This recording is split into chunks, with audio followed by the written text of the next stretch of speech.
આપણે જે રીતે ડિજિટલી વિકાસ કરી રહ્યા છીએ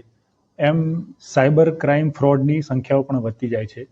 સાયબર ક્રાઇમ ફ્રોડના વિવિધ પ્રકારો છે, જેમાં ખાસ કરીને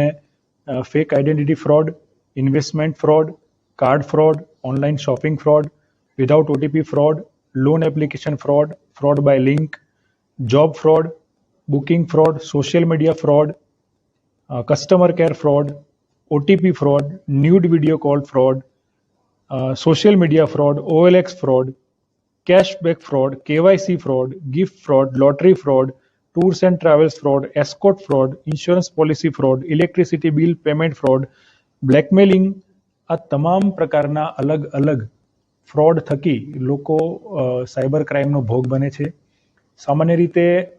લોકોને ખબર હોતી નથી અને કઈ જગ્યાએ એનો ફરિયાદ લખાવવી, એની માટે સરકારે 1930 પોર્ટલ ચાલુ કર્યું છે, જેની પર ટિકિટ જનરેટ થાય છે અને ત્યાં તમે જે પ્રકારનો ફ્રોડ થયો હોય એ તેનું વર્ણન કરવાથી, જે તે ખાતા નંબર આપવાથી ત્યાં એની રકમ ફ્રીઝ પણ થઈ જતી હોય છે.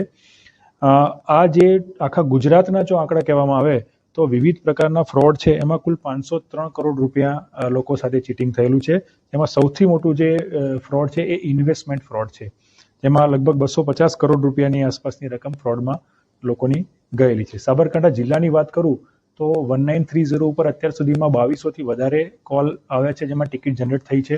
અને 2.51 કરોડથી વધારે અમે રકમ બેંકમાં ફ્રીઝ કરાવી છે, જેને અનફ્રીઝ કરાવવા માટે અને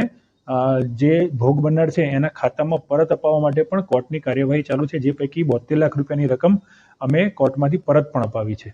મોટાભાગના ફેક આઈડી અને વિવિધ લોકોને ફરિયાદ કરવાનું ટાળતા હોય છે. હા, એમાં ફરિયાદ નહીં કરવાના મોટા ભાગના કારણો એવા ધ્યાને આવ્યા છે કે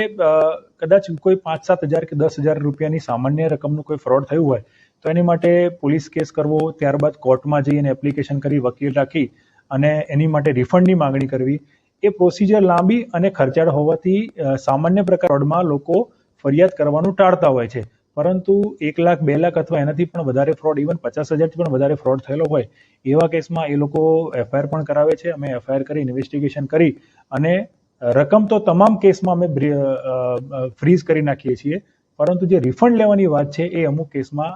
અરજદાર આગળ આવતા નથી, પરંતુ અમે એને એન્કરેજ કરી અને એ પણ કાર્યવાહી કરીએ છીએ. મોટાભાગે ન્યૂડ કોલના કારણે પણ લોકો વધારે છેતરતા હોય છે, એના માટે કોઈ અવેરનેસ માટે કોઈ આપના માધ્યમથી તમામને એવું કહેવા માંગીશ કે ગુજરાત સરકારે વારંવાર આ વસ્તુની વાત કરી છે કે ન્યૂડ કોલ બાબતે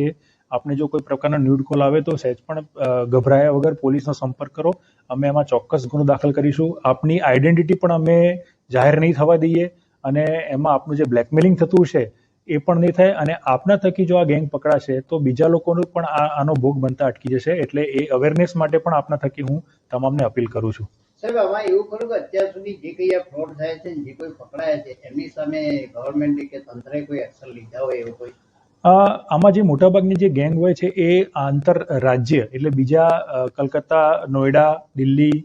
જામતારા એ પ્રકારની ગેંગ હોય છે. એટલે જે ઇન્વેસ્ટિગેશન છે એ ખૂબ લેન્ધી થઈ જાય છે કે અહીંથી જે ખાતામાં પૈસા ટ્રાન્સફર થયા એ બીજા રાજ્યમાં થયા હોય છે અને એ બેંકમાં KYC પણ થયેલા નથી હોતો, અથવા તો KYC કોઈના નામે હોય, સિમ કાર્ડ અથવા તો બેંક ખાતું કોઈના નામે હોય તો એનો જે મૂળ માલિક છે એ માલિકને એની ખબર પણ નથી હોતી. એને નોમિનલ કમિશન આપી અને એના નામે ખાતું ખોલાવવામાં આવે છે અને એને બેંકમાં સાથે રાખીને પૈસા ઉપાડી લેવામાં આવતા હોય છે. પરંતુ આવા ઘણા બધા કેસમાં અમને સફળતા મળી છે અને જેમાં અમે મૂળ જે ચીટર છે એની સુધી પહોંચી પણ શક્યા છીએ.